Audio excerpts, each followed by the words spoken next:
語るシリーズの4回目です。この動画はドローンや地上からの映像を背景にして私が話したい内容を勝手にお伝えする週になります。この週以外は基本的に私なりの世界観で静かな風景やドローンを使った空撮映像をお届けしています。さあ始めましょう。語るシリーズの第4回。日本語で4という数字は音読みなら境界の向こう側を連想させる不吉な数字です。今回はまさにそれがテーマです。私はかつてくも膜下出血で瀕死の状態になり、いわゆる臨死体験をしたことがあります。しかしこの動画でスピリチュアルな話題を煽るつもりはありません。当チャンネルの視聴者の皆様は私と同年代の方々が多いため、そうした事態を未然に防ぐ生活習慣や万一の際の対応をシミュレーションしていただけるよう、一人のサバイバーとして経験をお話ししたいと思います。1、語るシリーズの目的。私が経験して良かったことや危なかったことを共有したい。それがこのシリーズの目的です。健康のこと、生き方のこと、お金や企業経営、年金の実態や節税、そして国内旅行や海外旅行、人生のあらゆる局面における実体験を発信していければと考えています。では話をくも膜下出血に戻します。2、沈黙の予兆。私は若い頃から血圧が高い傾向がありました。上が130、下が90近辺。20代の頃からです。学生の頃、母親から野菜を食べて血圧を落としなさいとよく言われました。しかし特に自覚症状がないため全く気に留めていませんでした。今にして思えば人生の先輩である親からの言葉は素直に聞くべきでした。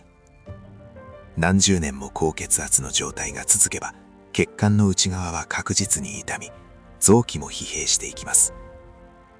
くも膜下出血は脳卒中というグループに含まれる疾患です。脳卒中には以下の3つの病気があります。脳梗塞、血管が詰まってしまうこと。脳内出血、脳の内部で出血すること。くも膜下出血、脳を覆うくも膜と呼ばれる空間で出血すること。いずれも一刻を争う事態です。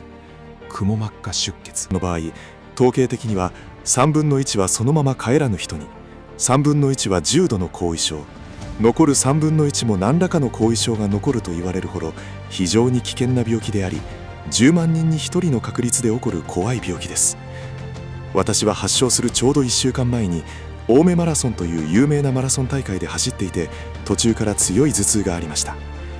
その時に倒れていたら帰らぬ人になっていたと思います。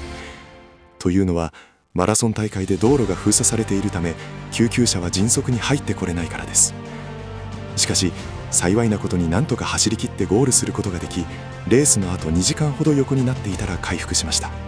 この現象はくも膜下出血の警告頭痛と言われ、本格的な破裂の数日から数週間前に現れるもので、割合多くの患者が経験する前触れになります。3、魔の月曜日。発症したのは2月の最終日早朝でした。1年で最も冷え込む時期の起床時刻。実は脳卒中が最も発症しやすい魔の時間帯です。さらにその日は月曜日でした。統計によると月曜の朝は発症率が跳ね上がります。原因はストレスです。当時私は激務の中で相当な負荷を溜め込んでいました。健康管理において最も大切なのは実は栄養や体重以上にストレスをためないことなのです。その朝、私は取締役会の準備のため起床後すぐに PC を起動しました。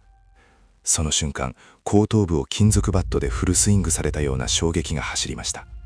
なんだと思った10秒後、視界が漆黒に染まり、さらに10秒後、全身を火炎放射器で炙られたような激しい熱波に襲われました。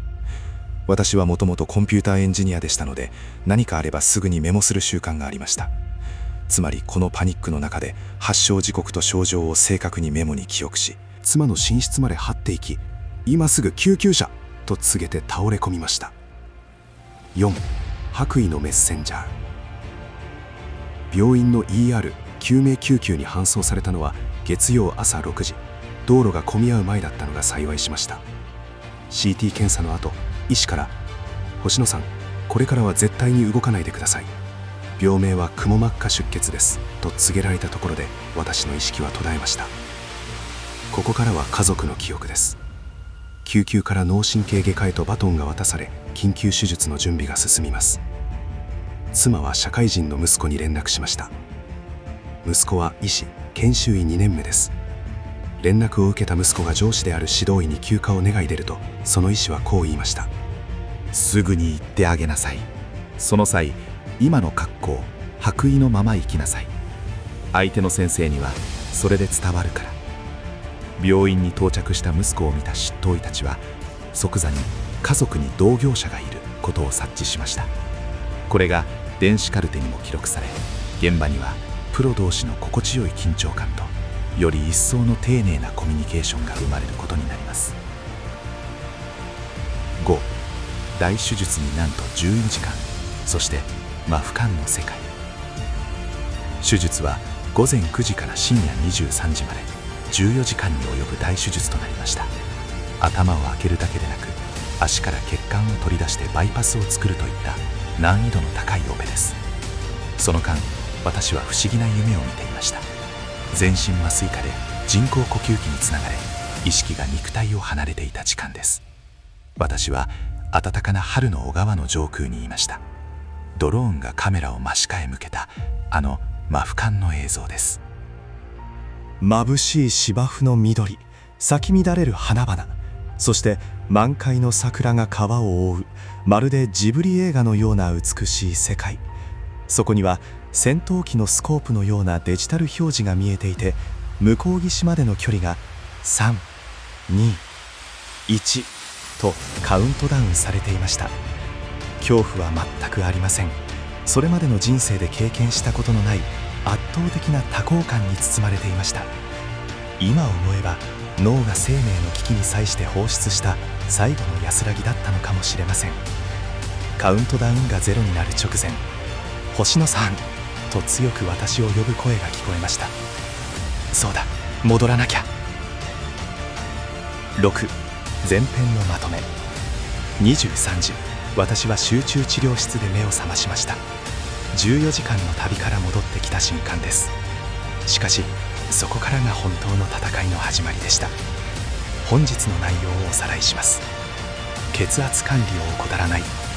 自覚症状がなくても血管は傷んでいます。警告頭痛を見逃さない。発症の約1週間前にサインが出ることが多いです。自分で急激かついつもと違って重い頭痛を感じたら、一度近くの脳神経外科に行くことをお勧めします。